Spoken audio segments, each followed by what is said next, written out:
महात्मा व्रत कथा चतुर्थो अध्याय प्रारंभ। श्री वशिष्ठ जी कहने लगे कि हे राजन, अब मैं माघ के उस महात्मा को कहता हूँ जो कार्तवीर्य के पूछने पर दत्तात्रेय जी ने कहा था।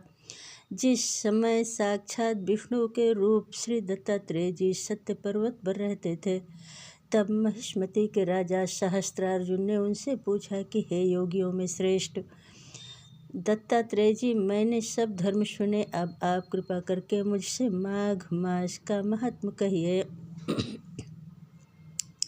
तब दत्तात्रेय जी बोले, जो नारद जी से ब्रह्मा जी ने कहा था वही मैं माघ महात्मा मैं तुमसे कहता हूँ। इस कर्म भूमि भारत में जिन जन्म लेकर जिसने माघ स्नान नहीं किया उसका जन्म निष्फल गया। भगवान श्री की प्रसन्नता पापों के नाश और स्वर्ग की प्राप्ति के लिए माघ स्नान अवश्य करना चाहिए। यदि यह पुष्ट शुद्ध शरीर माघ स्नान के बिना ही रह जाए तो इसकी रक्षा करने से क्या लाभ है। माघ स्नान के रह जाए तो इससे क्या लाभ है। जल में बुलबुले के समान, मक्खी जैसे तुच्छ जंतु के समान यह शरीर माघ स्नान के बिना मरण समान है। विष्णु भगवान की पूजा न करने वाला, ब्राह्मण बिना दक्षिणा के श्राद्ध, ब्राह्मण रहित क्षेत्र, आधार रहित कुल, ये सब नाश के बराबर है।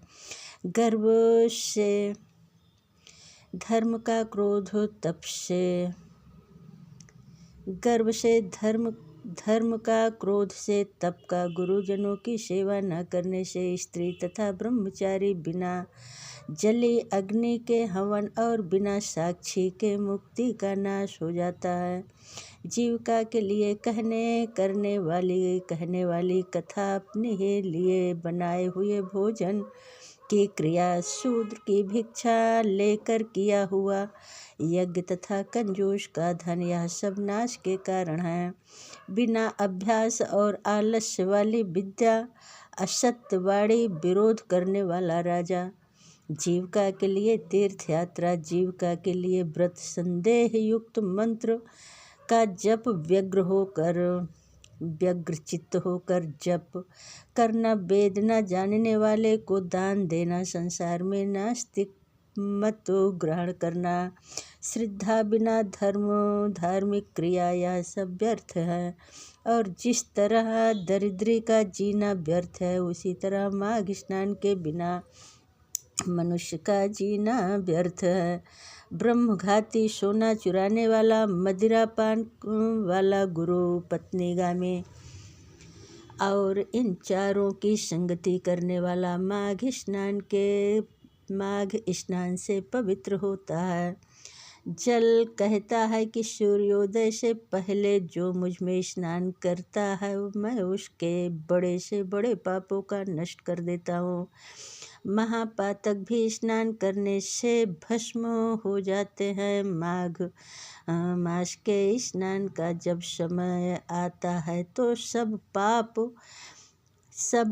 अपने नाश के भय से कांप जाते हैं। जैसे मेघों से युक्त होकर चंद्रमा प्रकाश करता है, वैसे ही श्रेष्ठ मनुष्य माघ मास में स्नान करके प्रकाशमान होते हैं।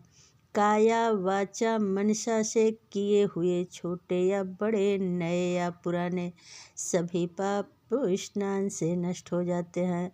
आलस्य में बिना जाने जो पाप किए हो वह भी नाश को प्राप्त होते हैं।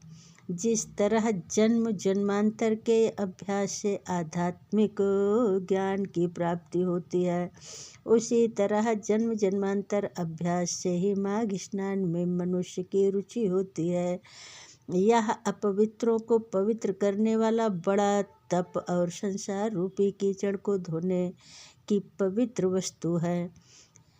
हे राजन, जो मन वांछित फल देने वाला माघ स्नान नहीं करते, वह सूर्य चंद्र के समान भोगों को कैसे भोग सकते हैं। बोलो गंगा मैया की जय। तीर्थराज प्रयाग की जय। चौथा अध्याय समाप्त।